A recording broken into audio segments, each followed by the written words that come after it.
What the heck is wrong with you? Mireille questioned herself. Good morning, princess. The door opened and Mireille did not have to look to know who it was. She quickly got back into bed and threw the sheets over her head, shy and embarrassed about the previous night. Dante almost chuckled, but he held it back and walked over to the bed. Take those sheets off your head, princess, he said to her, his voice stern and commanding. That was the tone Mireille found difficult to disobey. She slowly pulled the sheets off her head and looked at Dante, who was standing just by the bed with a cup of coffee in his hands. You'd better not try to hide from me by staying all day in your room. We did nothing last night. Nothing, Mireille found herself saying. Was all of that supposed to be just nothing? What he just called nothing was something she had not done with her boyfriend once in their almost 3 years of relationship. What? You wish we did something? Dante asked, his lips curling upwards in a smirk as he lowered the cup of coffee to her. Mireille gave no response to him and took the cup of coffee instead, trying not to stare too much at his being hands handing the cup over to her. Dante was wearing a black shirt, without the suit, but this looked hotter than him having a suit on. The sleeves of the shirt were rolled up to his elbow and his veiny hands were in sight. Down his right arm she could see that it was inked. She could not tell what was tattooed on his arm though, as his sleeves still covered it up.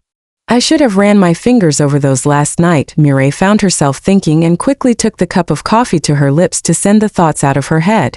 She dropped the coffee back on the table and adjusted her sitting position on the bed. I am glad we did not go too far last night. What happened was because I was drunk, and you know that.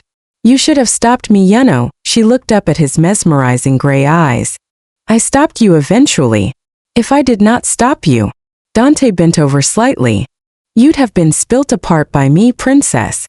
You could have stopped me earlier. And just so you know. She raised her voice a little bit more. I'd rather die than have sex with you, she said, and Dante's smirk only grew wider. Mireille's brows furrowed. Dante was clearly not in any way affected by her words. Why am I sure you'd not say that after seeing my body? Dante questioned, and Mireille gulped down, tearing her gaze off his quickly. I am sure I won't. And stop saying nonsense. Let's act like last night never happened. It was both our faults and we should not repeat our mistakes. Stop your feeble attempts to flirt with me. Dante straightened his posture. Feeble? All right, he shrugged his shoulders. I am leaving. Would you want me to get anything for you on my way back? Nothing, I am fine. I can deal with life on my own, she replied. Be ready by 7 p.m. I'll take you shopping when I am back, princess, he said to her, and walked out of the room before she could even try to protest against his gesture. Mireille sighed as the door shut, and that was when she remembered Charles. How in the world could she not think about her breakup with Charles since she woke up?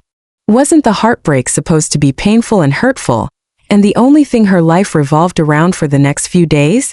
So why was it that she had almost even forgotten about it? Was it because of the previous night? Or was it just because of him? Dante.